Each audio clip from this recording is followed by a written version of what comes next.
Hi, I'm joined here now by Alex Butler and Michael Kelly for the third leg of the Bluegrass series. How are you doing, guys? What do you think of today? All good. We've only just walked the course there. Seems to be normal enough. It's a lot of jumps and it's a long way around. So it's just the first one for me this year, so I don't really know many of the horses or what they're like. So but it looks fine, the course anyway. What about yourself, Michael? You might know a bit. Yeah, I think the same as Alex. Like it's there's 13 jumps. It's a long way around the ring. You're going like you're up and down the ring. It's not overly big, but I don't see a whole lot of clear rounds because with the fact that it's so long, horses this time of the year like could make a stupid mistake here or there. You'll be wanting them anyway. Do you think it's technical enough today?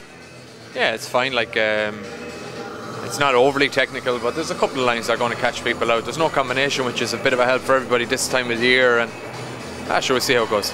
Yeah. And tell us a bit about the horse or the horses you have in it today. Yeah, I only ride Ringwood Abbey today. I jumped him in Kildare Equestrian Centre, and he was 6th there. This is only his second show this year. I said I'd bring him up here and give him a bit of a jump around and see how we go, and hopefully he'll get jump clear and we get placed. What about you, Alex? I just have a new horse. It's a stallion called Riverland Roy. He was formerly ridden by Dermot Lennon and Paul O'Shea. So this is my first show with him. I don't know a whole lot about him, but we'll see how it goes. It'll be good to see how it goes today anyway. What do you think of the venue here in Cavan? The venue is fantastic here in Cavan. It's one of the best there is in the world for facility wise, and it's great to have it so near to us and we can avail of it as much as we can, you know. And tell us a bit about your yard first, Alex. You're based in a new yard now, just moved up. What do you think of it? Yeah, just moved into a new yard. I'm only in it a week, so it's all fairly busy at the minute. A lot of horses just arriving and that. It's new yard up in Straffan, so it's all going well so far, so we'll see. What about you? You're all togged out in army gear, obviously based in the army. How does that go for you and what do you think of it? Yeah, the army's a fantastic job and I'm very lucky to ride for the Army Equitation School. Of course, we have very good facilities. We have a lot of horses in at the moment. Everybody's getting ready to go for the year. And it's just a pleasure to ride Army horses and to represent the Defence Force every day I compete at a show. Yeah. Just as you were saying, it seems fairly hectic at the start of the year there. Have you many horses in to try and get ready to go for the entire season throughout the summer and everything? Yeah, at the moment I have 8 horses that will be competing during the year. They're all at different levels of fitness.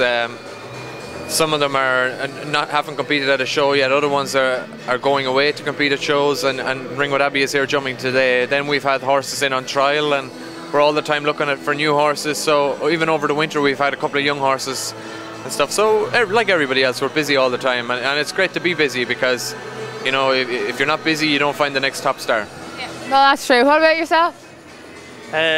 Going to be busy now. I've 16 in there at the minute. I have a good bit of help, but I have 16 horses that are all going to be competing every weekend, so it's going to be a busy year, I'd say. It will be. It'll be very busy. And what about between yourselves at the shows? You must have a lot of competition and the banter must be had between you. How does that work out, or do you ever fall out or get along the best after it? Well, like we're all individual competitors and we're all very competitive with each other, but at the end of the day, like we meet everybody every weekend. We go to a show, you meet the same people, so you have to be friendly with them. And the majority of people are very friendly and we get on well with each other. But once the bell sounds and you're in the ring, it's extremely competitive. And I like winning, Alex likes winning, and I prefer to beat him every day. What about yourself? I know we all get on great. Like during the day we're competitive. Whoever wins. There's always rows then at night when we go out at night. There'll be lots of rows, but no, we get on great and we all know each other, so it's a small country, we can't row too much. There's a great bar up there anyway to kiss and make up at the end of the day. And what about your competition for today? What do you think of that? Who do you think will be the most competitive? Daniel Coyle seems to have a good firm hold on it so far anyway. Yeah, well, like Daniel's mare is extremely good and he's riding very, very well himself, so like he's had 2 wins. I fancy Daniel to win here today, but John Floody, like he'll give it a real good run, and then somebody else could come in. Like you never know. Like Alex Horse might jump well for his first day out, and he might be competitive, and then the other guys might make a mistake. So you never know which show jump, and anybody can win. I'm hoping that I'll be placed, he's hoping he'll be placed, and the other guys are hoping they'll be placed. So that's the good thing about our sport. You never know really who's going to win, but for me, if I was putting money on it, I'd say Daniel will win today. Yeah, Shudham's tough. Even the breeze can touch a pole and it can fall. What about yourself? Who are you betting on today? I'd say maybe John Floody. He always goes pretty well in Cavan, but Daniel is flying there at the minute. His horse could easily win this again, you know what I mean? But I'd say maybe just with past record, John Floody always goes well here in Cavan, so he might do it. Very good. And what about your plans for the summer then? The RDS always seems to be the huge thing in the middle of the summer. Any other foreign shows or any plans for anything like that, Lannigan? Yeah, at the moment I have 5 horses that are going away to a show in Spain, and I do 4 shows there, and then I come home and do a couple more of the spring tour, the end of the spring tour, and then you're into Louth County, and then you're hoping that your horses are going well, and perhaps, like Alex is the same as myself, we'll be hoping to get selected for Nations Cup duties, and then you basically plan around that. You can only plan for the first couple of months of the year, and then you're seeing what happens with your horse and how they're going, and all depending on what's sound and what's competing well, and that's when you really decide where you're going to go.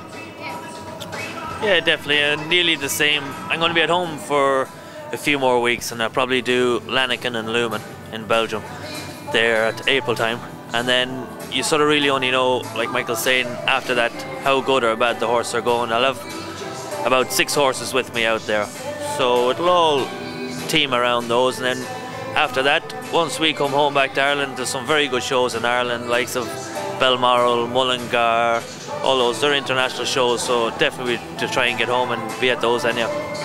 Very good. Well, I wish you both the very best of luck, and I'm sure we'll be talking to you later on in the season as well anyway. That's it. We'll be talking to more people later on as well. Thank you.